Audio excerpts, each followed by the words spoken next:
Hi, I'm Deborah Cooney and you're watching Wellness Rocks TV. Today I'm going to show you guys how to make your own kombucha. And this is a two-part video series. So today it's all about how to grow your own SCOBY. I'll go over that in a second. And on the next video I'll show you how to brew your own batches. So what on earth is kombucha? Kombucha is a fermented drink that's really high in probiotics. It's been around for centuries.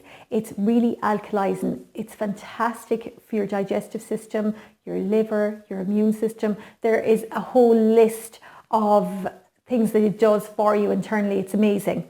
I've been doing it now for, I'd say about 3 or 4 months, and I've seen a huge difference. I absolutely love it. I get this lovely cooling feeling every time I drink it, right down through my digestive system. It's really good. So the first thing you need to do is you need to grow your own SCOBY. And a SCOBY is a symbiotic colony of bacteria and yeast. And this little guy is the one that does all the work. He basically takes the ingredients and makes them into, he eats them and makes them into probiotics. So that's what we need him for. He produces the probiotics. So what you're going to need to get started is organic black tea and organic cane sugar. And for the starter kit that we're doing today, you're going to need 2 of the tea bags and 1/3 of a cup of the organic cane sugar. And I got these measuring cups in Tesco's and I find them really, really good. It just saves me so much hassle trying to weigh things out. So what I did was I took 1 litre of water and I brought it to the boil. It was in a saucepan and I added my 2 tea bags and I left them there for about 10 minutes on a very low heat and just let them brew.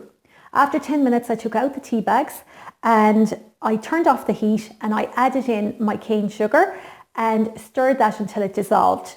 And once it was dissolved, I left it aside and let it cool right down to basically feeling cold. And it's really important you do that because we're adding in some kombucha. So you're going to need to buy a bottle of kombucha to get you started. And I bought this in the health food store with the other ingredients. And this is a raw organic kombucha and it's got live cultures in there. That's what you need. And we're going to use 1/3 of a cup of this. And if I put this into warm water, it would kill the actual live cultures or damage them. And we don't want that. We want to keep everything really, really good and healthy.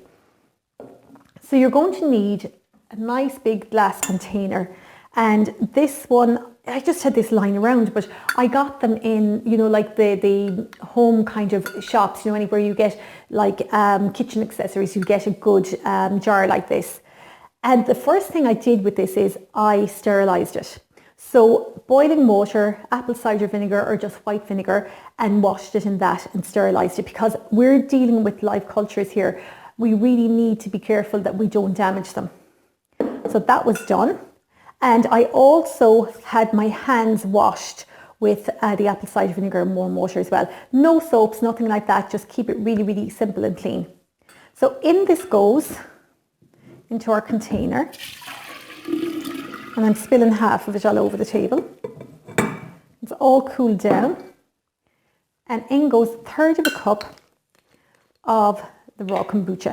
Now I'm going to give this a stir and you can see little bits. You may be able to see them there flying around. Those are, it's called the mother. It's the live part of it. So in that goes.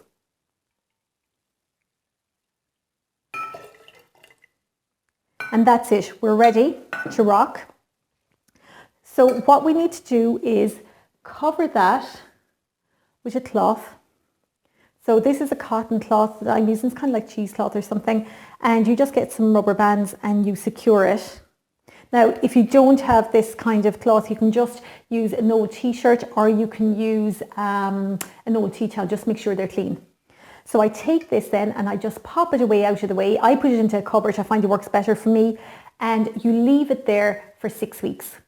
And after about the first week, have a look at it and you'll notice this film just coming across the top of the drink. And that is basically your SCOBY starting to form. And it's like cling film for all the world. And then over the weeks, it's going to get thicker and thicker and thicker. And you want it to be roughly about between 1/8 and 1/4 of an inch. So you want it to be about this thick. Now, I have one here, because obviously I'm not going to make you wait 6 weeks for me to grow. And this is my SCOBY here. Now, as I said to you, my hands are sterilised. I don't want to actually touch this guy without my hands being sterilised, and this bowl was sterilised as well. And I have him sitting in some kombucha tea as well. So that's it. So this little guy is going to eat all the sugar and all the caffeine, and it's going to just give me beautiful probiotics at the end. So after the 6 weeks, this is my little guy. I take him out and I put about a cup of the kombucha mix in with him just to keep him healthy and alive, and I just cover him up. And this batch here is not suitable for drinking. This, you can rinse your hair with it, or you can use it for cleaning in your house, but don't drink it. It's too strong. It's really vinegary at this stage, so you don't need it. But now you have your SCOBY and your starter tea for making your next batch. And I will cover that on the next video. So let me know what you think, and if you have any questions, just leave them in the comments box below. Click here to sign up to my YouTube channel, and if you'd like to receive these videos on a weekly basis, just pop your details into the box below and I will see you then.